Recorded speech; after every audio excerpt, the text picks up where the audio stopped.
안녕하세요. 지난 한 주간 주 안에서 다들 평안하셨습니까? 오늘은 우리 주님 부활하신 부활절입니다. 얼마나 기쁜지요. 봄비치고는 꽤 많은 비가 내렸죠. 이 비를 머금고 이제 또 새로운 꽃들이 피어날 것입니다.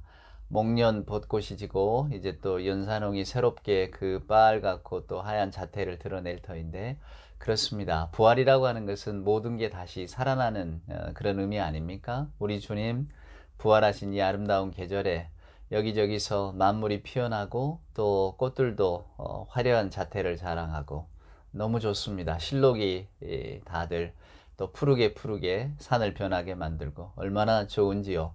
오늘은 제가 이 부활주일 예배를 준비하면서 아무래도 좀 머리를 좀 단정하게 해야 되겠길래 미용실에 갔더니 처음 가는 미용실이었습니다. 미용사가 저에게 깔끔하게 해드릴까요? 그래서 네, 깔끔하게 해주십시오 그랬는데, 이 이발을 하는 동안에 차마 거울로 제 얼굴을 보기가 좀 힘들었어요.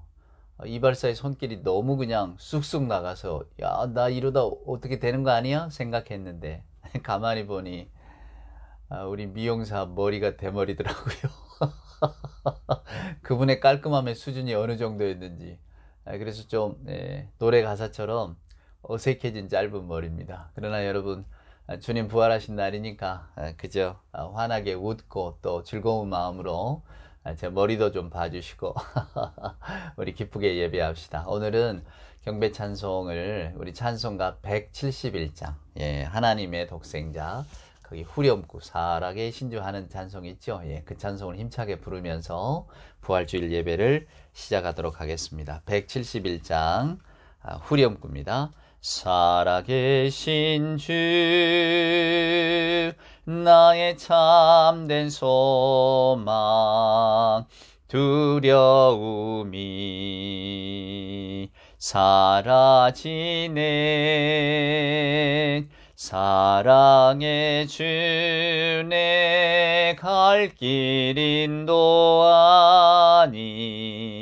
내 모든 삶의 기쁨 늘 충만하네. 한 번 더 할까요?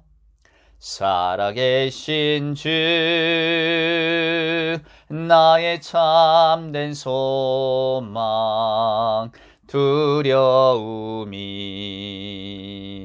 사라지네. 사랑의 주내 갈 길 인도하니 내 모든 삶의 기쁨 늘 충만하네. 아멘. 우리 부활의 소망이 담겨있는 우리들의 신앙 고백, 사도신경 함께 고백합시다. 전능하사 천지를 만드신 하나님 아버지를 내가 믿사오며 그 외아들 우리 주 예수 그리스도를 믿사오니 이는 성령으로 잉태하사 동정녀 마리아에게 나시고 본디오 빌라도에게 고난을 받으사 십자가에 못 박혀 죽으시고 장사한 지 사흘 만에 죽은 자 가운데서 다시 살아나시며 하늘에 오르사 전능하신 하나님 우편에 앉아 계시다가 저리로서 산자와 죽은 자를 심판하러 오시리라. 성령을 믿사오며 거룩한 공회와 성도가 서로 교통하는 것과 죄를 사하여 주시는 것과 몸이 다시 사는 것과 영원히 사는 것을 믿사옵나이다. 아멘. 우리 부활절 성시 또 같이 교독을 할까요? 오늘은 133번 부활절 성시입니다. 교독문 133번. 하나님께서 그를 사망의 고통에서 풀어 살리셨으니 이는 그가 사망에 매여 있을 수 없었음이라. 우리 주 예수 그리스도로 말미암아 우리에게 승리를 주시는 하나님께 감사하노니 그러므로 내 사랑하는 형제들아 견실하며 흔들리지 말고 항상 주의 일에 더욱 힘쓰는 자들이 되라. 이 말을 할 때에 예수께서 친히 그들 가운데 서서 이르시되 너희에게 평강이 있을지어다 하시니 그들이 놀라고 무서워하여 그 보는 것을 영으로 생각하는지라. 예수께서 이르시되 어찌하여 두려워하며 어찌하여 마음에 의심이 일어나느냐. 내 손과 발을 보고 나인 줄 알라. 또 나를 만져보라. 영은 살과 뼈가 없으되 너희 보는 바와 같이 나는 있느니라. 그러나 이제 그리스도께서 죽은 자 가운데서 다시 살아나사 잠자는 자들의 첫 열매가 되셨도다. 예수께서 이르시되 나는 부활이요 생명이니 나를 믿는 자는 죽어도 살겠고 무릇 살아서 나를 믿는 자는 영원히 죽지 아니하리니 이것을 내가 믿느냐. 이르되 주여 그러하에다. 주는 그리스도시요 세상에 오시는 하나님의 아들이신 줄 내가 믿나이다. 아멘. 오늘 예배 찬송은 찬송가 165장을 한번 불러볼까요? 주님께 영광 다시 사신 주 사망 권세 모두 이기시었네. 찬송가 165장입니다.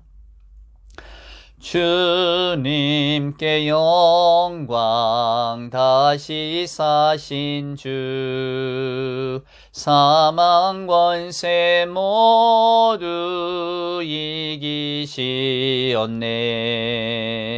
흰 옷 입은 천사 돌을 옮겼고 누우셨던 곳은 비어 있었네. 주님께 영광 다시 사신 주 사망 권세 모두 이기시었네. 생명의 임금 영광의 주님 주님 없는 삶은 헛될 뿐이라. 주의 사랑으로 세상 이기고 요단 건너 본향 가게 하소서. 주님께 영광 다시 사신 주 사망 권세 모두 이기시었네. 아멘. 다 같이 기도합시다. 사랑의 하나님 감사합니다. 온 누리의 봄빛이 정말로 찬란하고 좋습니다. 꽃들이 피어나고 연두색 새싹이 움터나오고 산들이 푸른 빛으로 옷을 갈아입는 이 따뜻하고 아름다운 봄날에 하나님이 창조하신 이 모든 세상 만물로 인하여 감사를 드립니다. 아버지 하나님, 오늘 거룩한 부활주일 우리에게 허락해 주신 것 감사합니다. 하나뿐인 아들을 세상에 보내시어 사람이 당해야 할 고통과 수치 그리고 죽음의 실존적 고난을 다 감당케 하시고 십자가 죽음에 이르게 하시어 모든 민족, 온 인류를 구원하신 하나님 그 놀라운 구원의 신비를 예수 그리스도 십자가를 통해 알게 하시니 하나님 감사합니다. 사람들에게는 버림받았지만 하나님께서 다시 살리신 우리 주 예수 그리스도 그 모든 것이 우리를 죄로부터 건져낼 유일한 길이며 생명에 이르게 하는 단 하나의 길임을 고백해 하시니 하나님 또한 감사합니다.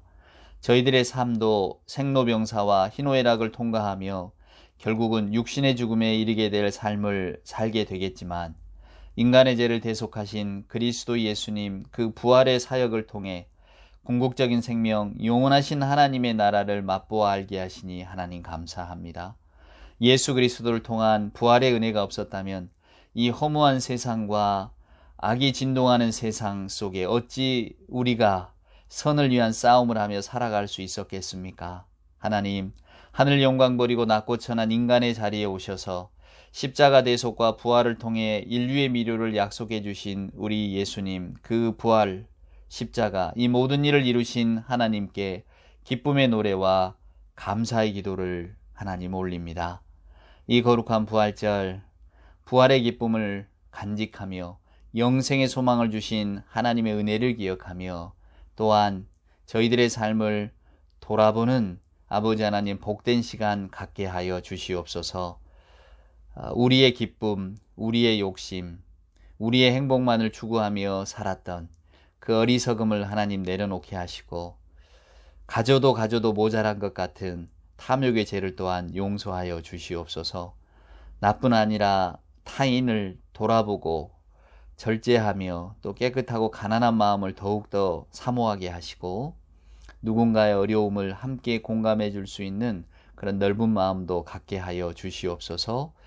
서로 사랑하라는 주님의 말씀을 이 부활절 아침에 기억하는 우리 모두가 되게 하여 주시옵소서. 하나님, 이 시간 우리 아버지 하나님 그 좋으신 위로가 절실한 곳에 그리스도의 사랑이 전해지게 하시고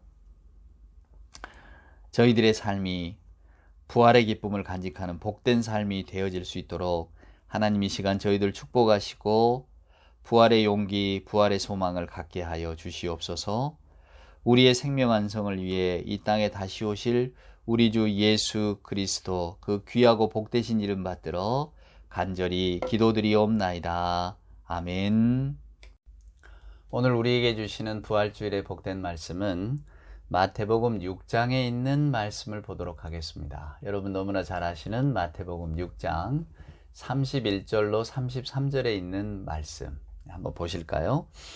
그러므로 염려하여 이르기를 무엇을 먹을까 무엇을 마실까 무엇을 입을까 하지 말라. 이는 다 이방인들이 구하는 것이라. 너희 하늘아버지께서 이 모든 것이 너희에게 있어야 할 줄을 아시느니라. 그런즉 너희는 먼저 그의 나라와 그의 의를 구하라. 그리하면 이 모든 것을 너희에게 더하시리라. 아멘. 여러분 너무 잘 아시는 말씀이죠. 좋아하지만 무엇을 먹을까 무엇을 입을까 염려하지 말라. 우리가 염려 하잖아요. 그런데 하나님의 나라를 먼저 구하면, 주의 의를 구하면 이 모든 것을 너희에게 더하시리라. 그러면 우리가 입고 먹는 것에 자유로워진다는 이야기인가? 하여간 이 말씀이 좋기는 한데 항상 이 말씀을 받을 때마다 우리가 의문을 갖게 됩니다.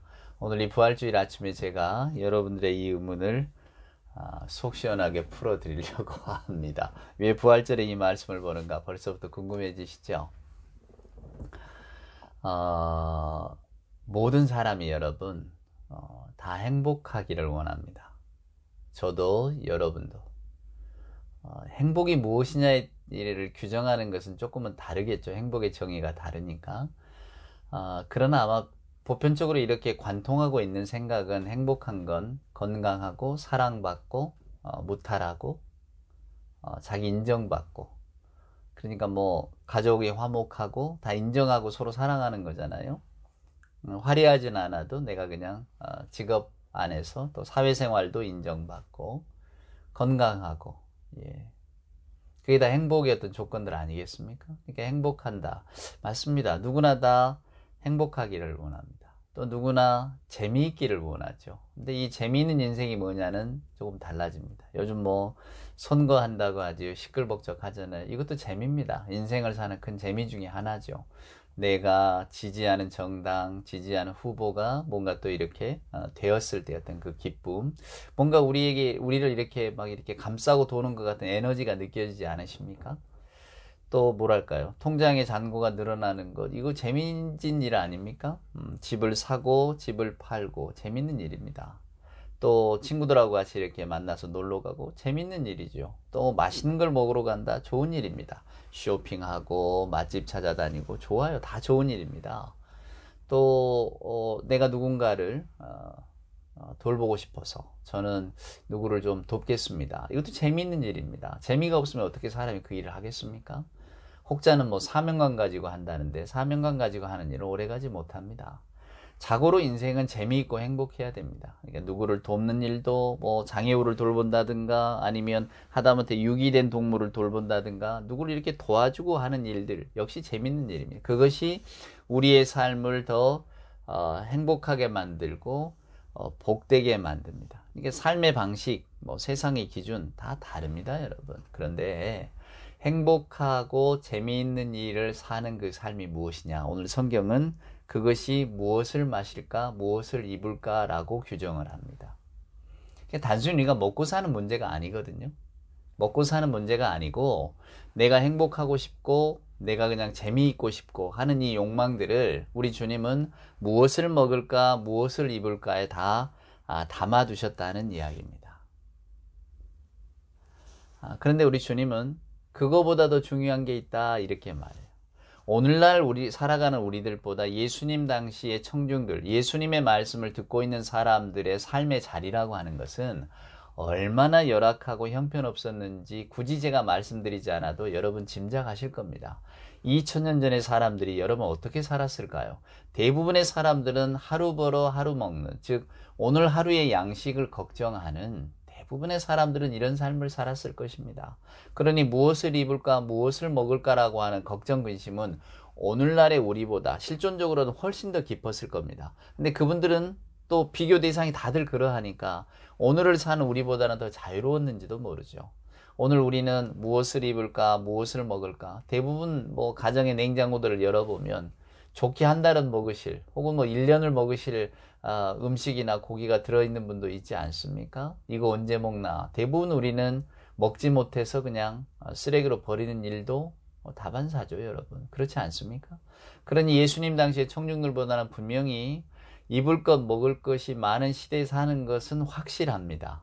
근데 우리는 여전히 거기에 대해서 결핍을 느끼고 있죠. 그러니까 옛적의 청중들이 정말로 먹을 것, 입을 것에 대해서 고민을 하고 있었다면 오늘날의 저와 여러분은 행복하고 더 재미난 일, 더 행복한 것을 찾으려고 애타합니다. 그렇죠? 물론 먹는 것, 입는 것도 행복하고 또 기뻐하는 일들 중에 하나이긴 분명하지만 말입니다. 어찌됐건 예수님은 세상의 행복과 재미를 추구하는 우리들에게 이런 말씀을 들려주십니다. 무엇을 입을까, 무엇을 먹을까 하지 말라. 다 이방인들이 구하는 것이라. 여러분이 이방인이라고 하는 것은 하나님을 모르는 사람들, 하나님의 세상을 창조하시고 또 섭리하시는, 그러니까 하나님의 경륜과 구원 계획을 모르는 사람들을 말하는 겁니다. 더 쉽게 말하면 하나님 안 믿는 사람. 세상은 하나님이라고 하는 존재가 있는 게 아니라 그냥 또 다른 어떤 신념을 가지고 다른 존재를 믿는다든지 아니면 그냥 아무것도 믿지 않고 나는 그저 주어진 세상을 살아갈 뿐이고 사람은 죽으면 그걸로 끝이다 라고 하는 아주 투철한 무신론에 빠져 있는 분들, 모든 분들을 통칭하는 겁니다. 이분들의 세계는 오직 무엇을 입을까, 무엇을 마실까에만 있죠. 행복과 기쁨과 자유와 또 어떤 자기 만족감, 이런 것들에 다 들어있지 않겠습니까? 그게 있는 거예요. 예수님 그래서 그것들은 다 이방인들이 구하는 것이다. 그러면 하나님을 아는 사람은 뭘 구하느냐? 그의 나라, 그의 의를 구하라. 하나님의 나라, 하나님의 의를 구하라는 겁니다, 여러분. 그럼 도대체 하나님의 나라, 하나님의 의가 뭡니까? 라고 하는 질문이 당연히 나오지 않겠습니까? 하나님의 나라, 하나님이 통치하시는 나라, 하나님의 의, 하나님의 의로움이 뭡니까? 하나님의 의로움은 곧 사랑입니다. 하나님의 의로우심은 그리스도를 통해 우리에게 나타나셨거든요. 근데 그 하나님의 의로우심이 나타나는 그리스도가 우리에게 뭘 보여주셨습니까? 사랑을 보여주셨잖아요. 절대적인 하나님께 대한 순종과 인간에 대한 절대적인 사랑. 당신의 목숨을 내어주기까지 우리의 죄를 대속하신 그 사랑. 그래서 그 하나님의 의는 그리스도를 통해 우리에게 주어졌고, 하나님께서는 그 하나님의 의를 어떤 방식으로 또 세상 사람들에게 미래의 약속을 주셨냐면 부활하신 예수님을 통해서 보여주셨습니다. 그래서 우리 예수 믿는 분들에게 부활은 곧 하나님의 의입니다. 하나님의 모든 것이에요. 그래서 이 부활이 정말로 중요합니다. 여러분 혹시 이 이야기 아십니까? 그 장자라고 하는 중국의 철학자가 있었잖아요. 그 아내가 먼저 죽었습니다. 그러니까 이제 그 무덤 앞에서 이 장자가 말입니다. 아내 죽은 바로 그 무덤에 넣어놓고 뭘 했느냐면 그냥 질그릇을 엎어놓고 두드리고 있었다는 거. 요즘식으로 그냥 드럼을 두두두두 때리고 있었다 그 말입니다. 드럼처럼. 햇이라고 하는 친구가 있었거든요. 그걸 보고는 이야기하는 거예요. 아니 자네와 평생을 살고 자식 낳아 기르고 함께 늙어가다가 이제는 불기의 돌아올 수 없는 객이 되었는데 울어도 시원찮을 판에 도대체 당신 대야를 두드리고 장단에 맞춰 노래 부르니 이게 무슨 해계망측한 짓인가? 이랬단 말이에요. 장자의 대답이 이랬습니다. 내 아내가 죽었는데 어찌 나라고 가슴이 아프지 않겠는가? 그러나 가만히 생각해보면 그것만도 아니라네. 지금 이 상황은 그저 생명이 죽음으로 변한 것뿐이라네. 봄, 여름, 가을, 겨울 이렇게 자연이 순환하듯이 이제는 생명에서 죽음으로 삶의 사슬에서 풀려나 편히 쉬고 있는 것이랑 마찬가지인데, 그런데 내가 그 옆에서 엉엉 운다고 한다면 생명 변화의 이치를 몰라도 한참을 모르는 짓이지. 그래서 나는 울지 않는다네. 여러분, 도가에 따르면 우리 그 동양의 사생관을 현해라고 합니다. 이 현해라는 말이 무슨 말이냐면, 삶이라고 하는 것은 마치 사람을 나무에 매달아 둔 것 같은데, 죽음은 그것을 풀어준다는 거죠. 그래서 공자도 나는 죽음은 잘 모르지만은 죽음은 그냥 자연스럽게 받아들이고 너무 마음이 상할 정도로, 몸이 상할 정도로 슬퍼하지는 말라, 이렇게 가르쳤다고 합니다. 불교의 가르침도 별반 다르지 않죠. 제가 어려서 아주 인상 깊게 기억했던 그 구절이 생이라는 것이 무엇이냐, 생야 일편 부운기. 생야는 산다는 것은 한편의 한 조각의 구름이 부운기 떠오르는 것이고, 사야 일편 부운멸. 무슨 말입니까? 사야는 한편의 구름이, 그냥 작은 구름이, 조각 구름이 그냥 없어지는 것이다. 뭡니까? 자연의 자연스러운 한 부분이라고 하는 거죠. 그렇죠, 여러분? 어떻습니까? 이런 말을 들으면 여러분 고개가 나도 모르게 끄덕거려지십니까? 그렇지. 삶과 죽음이라고 하는 것이 다 인간이 타고난 숙명이고 운명인데 이거 어쩔 것이냐? 그냥 흘러가는 대로 내가 맞아들여야지. 예. 아마 여러분 이렇게 생각하셨다면 여러분은 기독교 신앙을 모르는 분이 됩니다.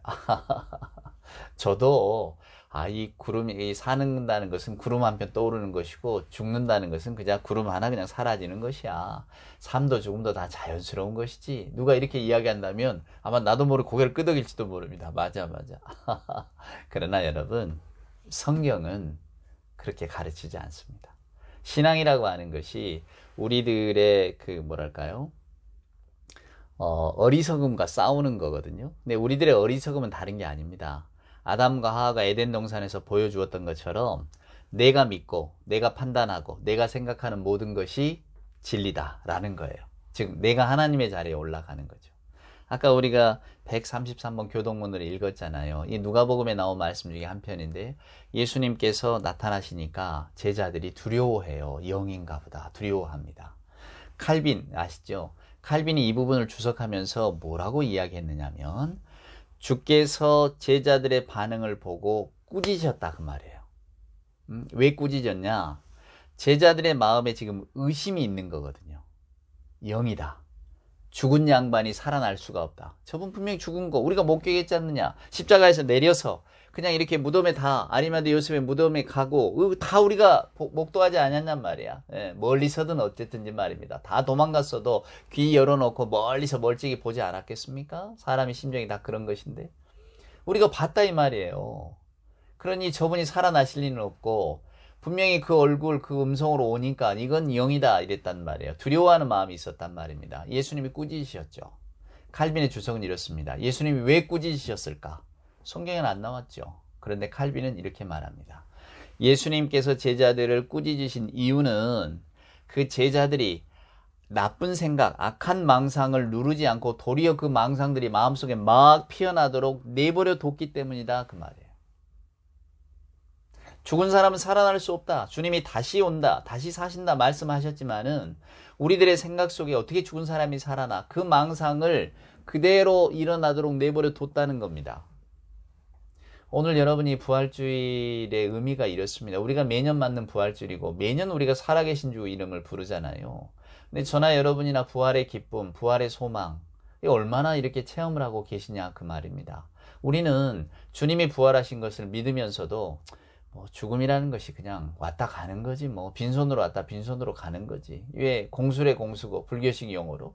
여러분 마음이 어쩐지 거기에 막 끌리지 않으십니까? 그래 죽음이란 그런 거지 훌훌 털고 홀가분하게 가는 거지. 그러나 여러분 성경 그렇게 말하지 않아요. 그것이 여러분의 마음속에 일어나는 망상이라고 이야기합니다. 그러니까 이것을 붙들어야 돼요. 자연스러운 우리의 마음, 우리가 세상을 살면서 습득한 지식이나 환경적인 게 있잖아요. 우리는 동양 세계관 속에 사니까 알게 모르게 어려서 들었던 말들 그리고 그런 것들을 이렇게 습득한 지식이라든가 혹은 그냥 사회적으로 사람들이 많이들 그렇게 이야기하니까 우리가 접하는 뭐 미디어라든가 다 그런 이야기를 하면 우리도 모르게 그냥 이렇게 따라가지 않습니까? 그런 것들을 억누르고 하나님이 우리에게 말씀하신 바, 분명한 하나님의 구원 계획이 무엇인가에 귀를 기울이고 또 우리의 머리를 깨우는 것이 바로 오늘 이 부활주일의 아침입니다. 그래서 제가 오늘 마태복음에 있는 이야기를 여러분에게 부활과 연관지어서 말씀을 드리겠다고 한 것입니다. 여러분, 성경은 어떻게 말합니까? 고린도전서에서 사도 바울이 분명히 말합니다. 사망아, 너의 쏘는 것이 어디 있느냐? 주님은 세상을 이기시었다. 여러분, 세상이라는 게 죽음이거든요. 세상의 끝이 죽음입니다. 세상의 끝이 왜 죽음입니까? 에덴 동산에서 아담과 하와가 하나님을 거역하고 하나님의 말씀을 듣지 않고 하나님을 거부한 그 결과가 죄이고 그 죄의 결과가 사망 아닙니까? 그래서 여러분, 성경은 죽음을 적으로 규정합니다. 죽음은 극복되어야 될 것이지 죽음은 자연스럽게 받아들이는 게 아니에요. 죽음은 눈을 크게 뜨고 봐야 되는 겁니다. 죽음은 끔찍한 거예요. 죽음은 우리들의 모든 것이 단절이 되는 것입니다. 근데 그 단절됨이 어디서 왔느냐? 하나님으로부터의 불순종으로부터 왔다라고 하는 것을 가르쳐주고 있기 때문에 죽음이 무서운 겁니다, 여러분. 겟세마네 동산에 예수님을 생각해 보세요. 십자가를 지시기 전에 우리 주님도 처절하게 기도하세요. 땀과 피를 쏟을 정도로 기도하십니다. 예수님은 죽음아 어서 와라. 나는 두렵지 않다. 내가 죽어야 다른 사람이 산단 말이야. 이것이 내 사명이다. 이러지 않으셨어요. 십자가 위에서도 나의 하나님 어찌하여 나를 버리셨나이까 이런 고백을 할 정도로 처절하게 죽음과 맞싸우셨다 그 말이에요. 우리 기독교 신앙에 있어서 삶과 죽음은 그냥 주어진 게 아닙니다. 자연의 질서가 아니에요. 아니 목사님 무슨 말씀을 하세요? 일상적으로 태어났으면 그냥 죽음을 맞고 아까 말한 장자의 표현처럼 자연이 순환하는 것처럼 우리 인간이 뭐 그렇게 흘러가는 것이지요. 이렇게 받아들이십니까? 아닙니다. 천만에요. 삶이 있으면 죽음이 있는 것이지 뭐 인생이란 그런 것이지 아닙니다. 성경은 그렇게 말하고 있지 않아요. 죄가 우리 삶에 들어왔고 그 죄의 결과로 우리에게 죽음이 생겨났다 이렇게 말하는 겁니다. 즉 죽음이라고 하는 것은 우리가 죄를 지었기 때문에 치러야 할 대가예요. 그러니까 이걸 가볍게 여기시면 안 되고 또 환영하거나 올 곳이 왔다 이게 아니라 그 말이에요. 낯설고 끔찍한 겁니다. 극복해야 될 사건이에요. 죽음이라고 하는 것은 하나님께서 원하시지 않는 현실이 우리 삶에 벌어진 겁니다. 그래서 죽음은 아프고 슬픈 거예요. 근데 이 끔찍한 죽음을 예수께서 이기셨다고 성경이 이야기하고 있습니다. 우리 주님이 이 죽음을 이기셨다. 죽음을 이길 권세를 예수를 통해서 하나님께서 보여주셨다. 이게 부활의 선포입니다. 그래서 교회는 이 부활을 그리고 이 죽음을 예수님의 십자가상의 죽음과 그 부활을 선포하는 거예요. 이 교회라고 하는 것은 여러분들에게 우리 좀 좋은 사람으로 살아봅시다 이런 이야기를 하는 게 아닙니다. 여러분 좀 착하게 사시고 마음 넉넉하게 사시고 베풀며 사시고 이런 이야기를 하는 곳이 강단이 아니에요. 저와 여러분에게 필요한 것은 어떤 도덕적인 강화, 또 아주 고상한 인간관계, 상한 심령의 내적 치유, 혹은 건강하세요, 번영하세요, 축복합니다, 복 받으세요, 부자 되세요. 번영의 복음, 혹은 여러분 긍정적으로 생각하세요. 나는 할 수 있다, 할 수 있습니다. 왜 그 조엘 오스틴이라고 참 이름도 올리기 그런데 그 미국의 유명한 복음 전도자 있잖아요. 뭐 집 보고 기도하면 그 집이 딛게 된다고. 이게 뭐 무당의 주술도 아니고 뭡니까 이게? 긍정적인 사고방식. 저도 심리학 공부를 오래 했습니다만 긍정심리학 굉장히 심리학에서 많이 다루는 분야입니다. 사람의 마음, 사람의 생각이 긍정적이면 모든 인간의 삶의 조건들이 많이 달라지기도 하니까요. 인간은 그런 의지를 가지고 있습니다. 우리 주변 환경도 마찬가지예요. 여러분 오늘 제가 여러분에게 설교를 하면서 아이고 우리 주님 부활절 매년 오는 부활절 똑같은 설교하려 힘들어 죽겠어요. 이러면 여러분들이 뭐 예배하는 기쁨이 있으시겠습니까? 제가 환하게 웃는 얼굴로 여러분 부활의 소망이 있습니다. 이것이 여러분 보는 여러분도 행복하지 않으십니까? 그러니까 사람이 긍정적인 마인드, 좋은 말, 어떤 좋은 얼굴, 웃는 얼굴 다 좋죠. 교회가 그럼 그런 걸 전하는 것이냐? 아닙니다. 교회는 죽음을 이기신 예수 그리스도를 전하는 곳입니다. 바울이 어떻게 설명합니까? 고린도전서를 읽어보면 바울은 우리 인생을 썩을 것, 욕된 것, 그리고 약한 것으로 설명합니다.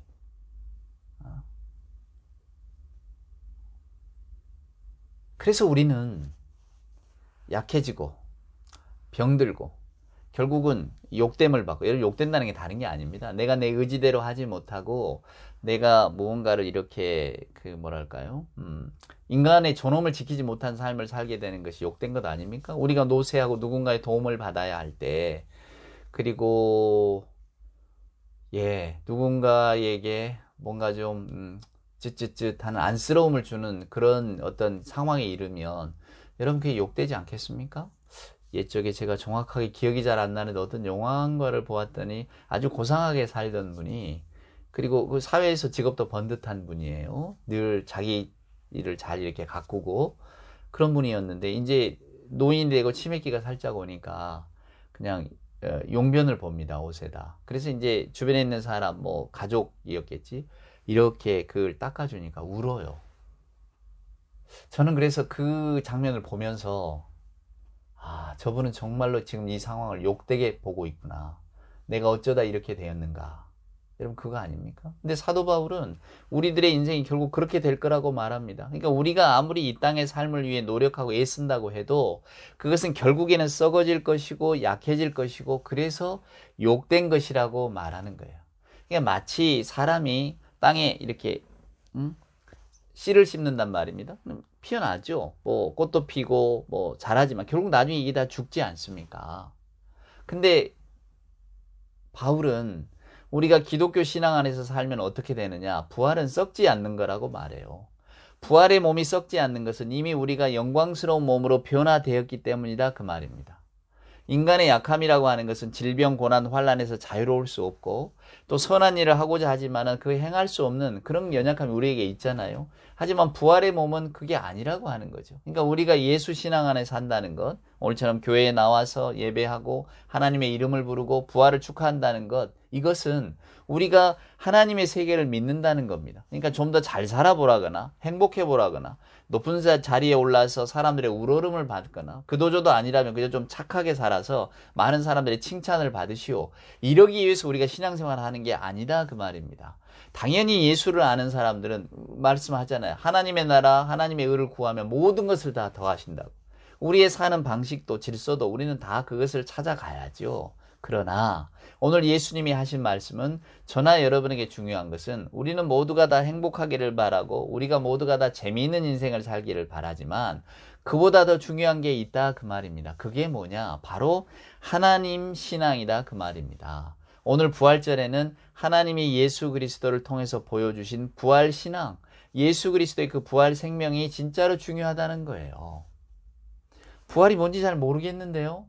아니 늘 성경을 읽으면 생명 이야기하고 영원하신 뭐 하나님의 세계 말하고 영생을 말하는데 그 영생이 그럼 뭡니까? 영원히 산다는 겁니까?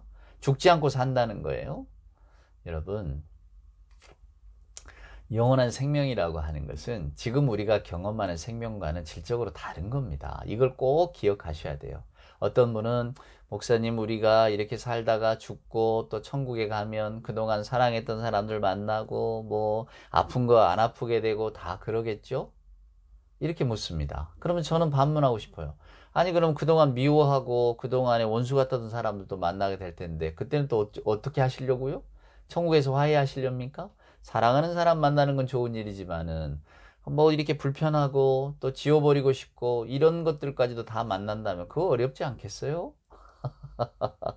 아닌가요, 여러분? 저도 잘 모릅니다.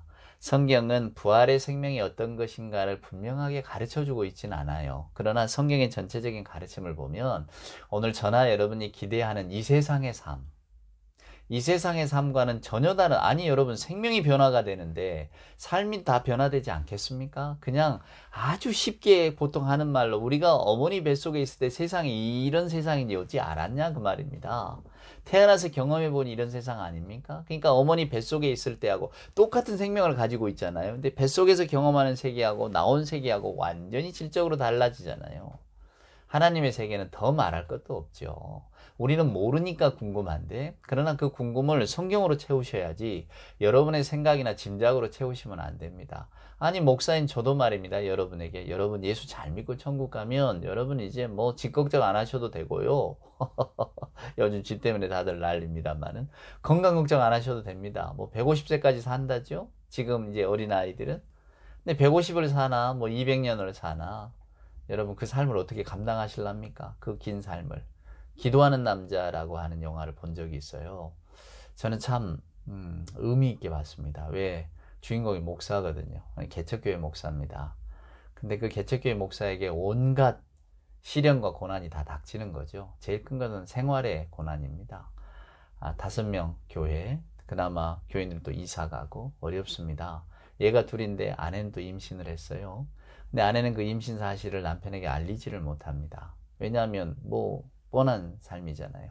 아내는 24시간 편의점에서 또 일을 하고, 근데 또 공교롭게도 그들에게는 그러니까 목사인 이 남편에게는 장모님이 계시죠. 장모님은 이 딸이 목사하고 결혼한다고 할 때 그렇게 기뻐했던 분이에요. 목사가 결혼할 그렇게 좋을 수가 없었다. 그런 장모고, 사위를 응원하는 장모고, 사위를 사랑하는 장모인데 공교롭게도 가난 말기입니다. 수술하려면 5천만 원이 들어요. 돈이 어디 있습니까? 교회 세내라고 이렇게 주인은 찾아오고 아주 절박하게 몰립니다. 결국 이제 뭐 그런 과정을 거치면서 또 하여간 이 사건이 진행이 되어지는데, 궁금하면 보세요. 기도하는 남자. 근데 제가 그 장면 가운데, 그 영화 가운데 잊어버릴 수 없는 게 있어요. 그 어머니하고 딸이 가난 말기 어머니잖아요. 근데 이 어머니는 이 딸에게, 또 딸의 부부에게 짐된다는 게 그렇게 싫을 수가 없는 거예요.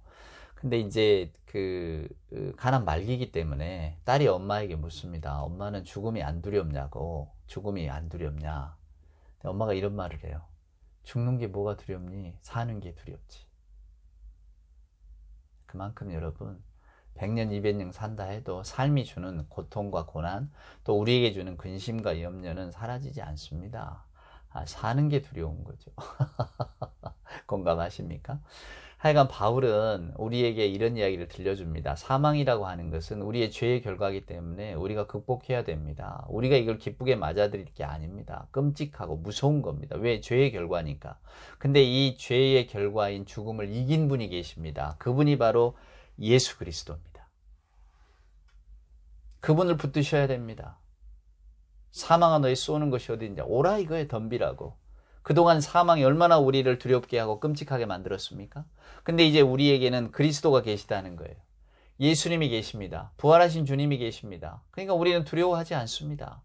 나는 이 예수님을 붙들고 있기 때문에 오늘 이 예수님이 우리의 모든 것을 다 책임져 주십니다. 부활 생명이 무엇인지, 영생이 무엇인지 저에게 물어도 저는 대답해 드릴 말씀이 딱히 없습니다. 왜? 성경이 말을 해주지가 않아요.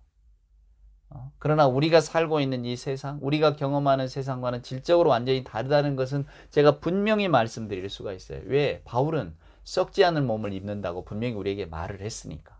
우리가 살아가는 이 세상 결국은 사라질 것이라고 성경은 말하니까. 재미없어지십니까, 여러분? 갑자기 내가 나 예수도 잘 믿고 세상도 즐겁게 살려고 했는데 이게 죽어서도 좀 즐거움을 누리려고 했더니 그런 세상이 없다고? 그럼 나는 뭐야? 이러시렵니까? 오늘 예수님의 말씀을 보세요. 예수님은 분명히 이런 이야기를 하십니다. 먹는 거 입는 거 중요하다. 우리식으로 표현하면 행복하게 사는 것, 자유롭게 사는 것, 기쁨을 누리고 사는 것, 재미지게 사는 것 다 중요하다 그 말이에요. 여러분이 돈 버는 것, 뭐 은행 뭐 혹은 주식 투자해서 돈을 버는 것, 부동산 투자해서 돈을 버는 것 다 즐거운 일이다 그 말입니다. 주님이 그걸 말리는 게 아니에요. 그게 우리의 삶의 조건이에요. 우리 투표했더니 내가 지지하는 사람이 됐다. 승리했다. 얼마나 큰 기쁨입니까? 맞습니다. 그런 기쁨, 그런 즐거움, 우리 도처에 널려져 있는 이런 즐거움들 우리는 다 찾아갑니다. 성경은 그것이 헛되다고 말하지 않아요, 여러분. 그런 삶의 자세를 나무라지 않습니다. 여러분이 뭐 인스타를 보고 우리 오늘 맛집 찾아가자. 오늘 우리가 주말인데 좀 맛있는 걸 한번 먹어보자. 이제 이 봄도 됐는데 어디 좋은 데 한번 놀러 가보자. 여러분, 인간의 욕망이 가리키고 우리가 원하는 것, 우리가 즐거워하는 일에 대해서 성경에 어깃장을 놓는 건 아닙니다. 그러나 주님은 우선순위를 분명히 정해놓고 계시죠. 그게 뭡니까? 하나님의 의, 하나님의 영광, 하나님의 부활신앙을 갖고 있으라는 거예요. 믿으라. 그런 때에 이 모든 것이 더해지면 분명히 이게 좀 달리 보일 것이다 라고 하는 겁니다. 우리는 아까 사도신경 고백했지만 몸의 부활과 영생을 믿는 사람들이잖아요. 썩지 않을 것을 믿는 분들이잖아요. 그러면 그 믿음을 먼저 확고하게 세우시라 그 말입니다. 그리고 여러분 행복하게 자유롭게 재미지게 사십시오. 누가 그걸 말립니까? 성경은 그런 걸 말리질 않아요. 우리가 무슨 금욕주의입니까? 고난주간 한동안 나 아무것도 하면 안 돼. 고난주간이니까. 맛있는 건 먹어도 안 되고 잠도 좋은 데서 자면 안 되고 어디 놀러 가도 안 되고 친구도 만나면 안 되고 옛적의 신앙인들, 옛적의 저희 아버님, 어머님 신앙인들만 해도 이 고난주간 대부분 다 금식하시고 얼마나 철저하게 자신의 육신을 눌러가면서 사셨습니까? 그런 신앙이 여러분 어떻습니까? 자발적이고 기뻐하는 신앙이 좋은 겁니다. 요즘 이분들은 지금 오늘날의 세태를 나무랍니다. 야, 요즘은 고난주간이라고 누가 뭐 굶지도 않고 금식하지도 않고 뭐 도대체 이 고난주간인지 알 수가 없다. 이런 식으로 말씀을 하십니다. 맞습니다. 그 말씀에도 일리가 있죠. 주님의 고난을 기억하면서 죄의 결과로 우리에게 죽음이 왔는데 그 죽음을 이기신 하나님의 아들 이 독생자 예수님만이 우리를 살릴 수 있지. 그 예수님의 고난을 생각하면서 나도 고난 받아야지. 좋은 일입니다. 그런데 고난 받아야지 하면서 부활주일이 됐으니까 이제 우리 다 잊어버립시다. 이것이 그럼 아름다운 신앙인가요? 아니지요, 여러분. 우리 주님이 원하시는 게 그게 아닙니다. 오늘 마태복음을 잘 보세요. 하나님의 나라와 의를 먼저 구하면, 즉 오늘 저와 여러분에게 부활신앙 우리가 가지고 있으면 이 모든 것이 더해진다. 우리가 세상을 살면서 누리는 행복과 기쁨과 재미나는 모든 것들이 부활신앙을 갖고 있지 않을 때하고 달리 여겨진다니까요. 예. 거기에 모든 걸 걸지 않아요. 내가 지지하는 후보가 돼야만 나는 전부다. 아니라 그 말입니다. 되면 좋지만 뭐 안 돼도 그만. 세상 사는 게 그런 거니까. 내가 투자를 했는데 돈을 벌었다. 좋은 일이죠. 못 벌었단 말이에요. 손해 좀 봤다. 할 수 없는 겁니다. 난 이거 손해 봤기 때문에 죽는다? 내가 뭘 해야 되는데 나는 그걸 이루지 못했기 때문에 나는 오늘 삶의 의미가 없다? 아니라는 거죠. 부활신앙을 갖게 되면 하나님의 의를 알게 되고 하나님의 사랑을 아는 사람들은 이런 것에서 자유로워질 수 있다 그 말입니다. 그런 이유에 이런 것들이 더해진다. 하나님은 우리들의 삶을 축복하시니까 우리들의 삶을 아름답게 보시니까 귀하게 여기시니까 우리는 하나님의 자녀잖아요. 하나님이 만드신 세상 속에서 우리가 기쁘고 잘 살기를 원하시죠. 하지만 근본되는 조건이 있습니다. 하나님을 아는 지식을 갖고 살라는 거예요. 하나님의 은혜와 사랑을 알고. 그럴 때에 우리가 그 부활의 기쁨을 가지고 우리들의 소망과 우리의 재미와 우리 인생의 기쁨을 쫓아갈 때에는 분명히 다르다 그 말입니다. 토대가 다른걸요. 바울이 말한 것처럼 썩지 않을 몸을 입은 그런 영생의 어떤 그 순간들이 지금 우리가 썩고 있는 이런 삶에서 사는 기껏해야 바라는 게 아프지 않고 뭐 좀 맛있는 음식 먹고 좋은 데 다니고 이런 건 아니겠습니까? 하나님의 세계는 질적으로 다른 세계라는 것만 기억하십시오. 그러면 오늘 저와 여러분에게 그 자유함이 주어집니다. 기쁨이 있습니다. 부활주일에 기뻐하라는데 그래 부활하셨다니까 기쁘지. 뭐 우리에게 알지는 못하지만 영원한 생명을 주신다고 하니까 나는 좋지. 그냥 뭐 이렇게만 넘어가지 마시고 정말로 오늘 예수님께서 먹고 사는 것 즐거운 것, 행복한 것, 재미나는 것 다 좋은 일이다. 그러나 그것보다 먼저 네가 마음에 두어야 될 것은 하나님의 나라, 하나님의 의다. 그 연후에 모든 것들이 다 더해진단 말이야. 그 믿음을 가지고 살라는 거예요. 그럼 우리 삶이 정말로 달라 보일 거라고. 사랑하는 여러분, 여러분도 오늘 이 부활신앙이 무엇인가를 분명히 깨달아 알고 사십시오. 그것이 우리를 자유롭게 합니다. 그것이 우리를 더 근본적인 행복으로 이끕니다. 우리 눈앞에 보이는 세상의 삶 다 좋습니다. 다 귀하고 여러분이나 저나 다 행복하고 재미있게 살고자 하는 욕망들이 다 있죠. 하나님이 그걸 나무라시는 건 아닙니다. 마음껏 행복하시고 마음껏 재미나는 걸 찾으십시오. 그러나 부활신앙을 꼭 마음속에 새기고 찾으십시오. 이것만 기억하시면 됩니다. 독생자 예수 그리스도 우리에게 오신 하나님의 아들. 여러분 왜 하나님 아들이라고 표현합니까? 요것만 말씀드리고 끝내야 되겠군요. 살아계신 주. 예, 하나님의 아들이 어디 있어요? 우리 인간의 뭐 어떤 육신이나 이런 것으로 우리가 생각하니까, 나중에 제가 로마서 하면서 계속 이야기합니다만, 양자의 영이라고 하잖아요. 하나님의 아들이라는 것은 하나님의 모든 것을 받으신 분이다, 그 말입니다. 왜 독생자라고 하는가?